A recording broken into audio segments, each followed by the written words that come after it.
ছেলেরা যদি 4টা বিয়ে করতে পারে তাহলে মেয়েদেরও 4টা কেন, মেয়েরা আরো বেশি করবে, কারণ মেয়েদের এনার্জি অলওয়েজ বেশি থাকে। তো কেমন আছো তোমরা?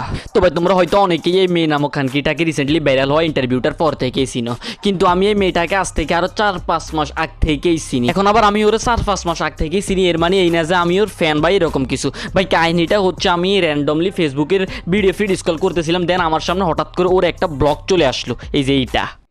আজকে আমি কই আছি জানেন? আমার জামার কোলে আছি, কোলে। ওরে ওরে, জামার কোলে তো সবাই বইতে চায়, আর জামার কোলে বলে তো মজাই লাগে। তখন তো আমি অন্য সব বালসাল মার্কা কন্টেন্ট যেরকম নর্মালি ইগনোর করি, এটারও সেরকম ইগনোর করে আমি নিচে চলে গেছিলাম। বাট আমার কিছুদিন পরে যখন কন্টেন্টের অভাব পড়ে গেছিলো, তখন আমার মাথায় এই ব্লগটার কথা আসছিল। তখন আমি ফেসবুক অ্যান্ড ইউটিউবে অনেক খোঁজাখুঁজি করছি, প্রায় 2-3 ঘন্টা খোঁজাখুঁজির পরেও আমি তখন আর এই ব্লগটা পাই নাই। দ্যাটস ওয়াই আমি আগে এই ব্লগটা নিয়ে বা এই মেয়েটার নিয়ে কিছু বলতে পারি নাই। বাট রিসেন্টলি যখন এই মেয়েটা এই ইন্টারভিউটার পর থেকে আর বেশি ভাইরাল হয়েছিল, তখন আমার মাথায় আসছিল যে এই মেয়েটার নিয়ে আমি ভিডিও বানাবো। অ্যান্ড দেন আমি আজকে চলে আসছি এই মেয়েটার নিয়ে ভিডিও বানাইতে। এই মেয়ে নামক খানকিটারে নিয়ে তো আমার আরও 500 দিন আগেই ভিডিও বানানো উচিত ছিল, কিন্তু আমার যেহেতু পরীক্ষা চলতেছে সেহেতু আমি 500 দিন আগে পারি নাই, তাই আজকে আসছি। একজন ডাবল বিবাহিত পুরুষের শুনুন, আমি একটা কথা বলি, হচ্ছে এখন দেখবেন সাধারণ ফ্যামিলির যে ছেলেরা না, তারাও 3টা-4টা করে বিয়ে করে। আর আমাদের ইসলামে জায়েজ আছে যে 4টা করে বিয়ে করার। সে আরো বিয়ে করবে, আমাকে বিয়ে করবে, আরো একটা বিয়ে করবে, মোটমাট 4টা মিল করবে।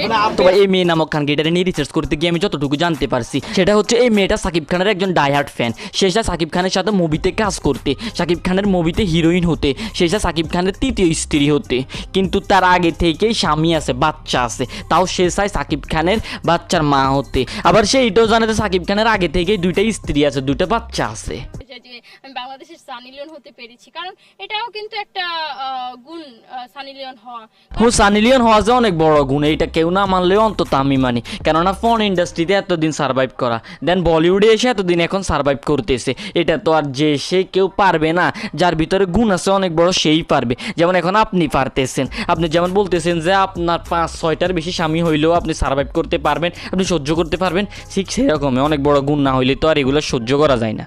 সবাই বলে মোটামুটি যে আপু আপনাকে সানি লিওনের মতো দেখা যায়। আমি তো খুব খুশি হয়ে যাই যে নাটক কম করো প্রিয়, তোমার যে মানুষ কেন সানি লিওনের মতো দেখাই বলে, এটা তুমিও ভালো করে জানো, আমিও জানি, ইভেন তোমার আমার অডিয়েন্সরাও জানে। হচ্ছে কি যে খুবই ফাত্রা একটা জিনিস। আমি ছোটবেলা থেকে প্রেম প্রীতি হচ্ছে বিশ্বাস করতাম না। ভাই তোমরা যারা এখন ভাবতেছো যে এই মেয়ে নামক খানকিটা রিসেন্টলি ভাইরাল হওয়া ইন্টারভিউটার পর থেকেই ভাইরাল, তোমরা ভাই ভুল, টোটালি ভুল। কেননা ভাই তোমরা ইউটিউবে খুঁজলে দেখতে পাইবা যে এই মেয়েটা আমাদের দেশের তথাকথিত কিছু টিকটক সেলিব্রিটির সাথে ইউটিউবে অনেকগুলো মিউজিক ভিডিওতে কাজ করছে, এবং আমাদের দেশের ড্রামা ইন্ডাস্ট্রির অনেকগুলো নাটকেও এই মেয়েটা কাজ করে ফেলছে। ইভেন তোমরা এটাও দেখতে পাইবা যে এই মেয়েটার একটা মিউজিক ভিডিও আছে যেটাতে ইউটিউবে মিলিয়ন প্লাস ভিউজ আছে।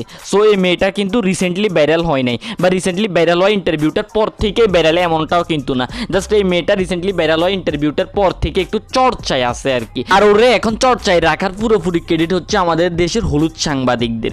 কারণ এইসব হলুদ সাংবাদিকরা যদি আমাদের দেশে বেঁচে না থাকতো, তাহলে আমাদের এইসব বালসাল খানকিমাগি দেখাও লাগতো না, এসব ক্রিঞ্জ মার্কা ইন্টারভিউ দেখা লাগতো না, কিছু দেখা লাগতো না। তাই ভাই আমি চাই তোমরা যারা এইসব হলুদ সাংবাদিকদের অডিয়েন্স আছো, তোমরা আমার চ্যানেলটা দয়া করে সাবস্ক্রাইব করিও না। তোমরা যদি আমার চ্যানেলে সাবস্ক্রাইবার হয়েও থাকো, তাহলে ভাই তোমরা আমার দয়া করে আনসাবস্ক্রাইব করে দাও। দরকার নাই ভাই আমার তোমাদের মতো অডিয়েন্সের। আমার যে 2-4টা সাবস্ক্রাইবার আসবে, তারা যেন ভালো আসে, শিক্ষিত আসে, ভদ্র আসে।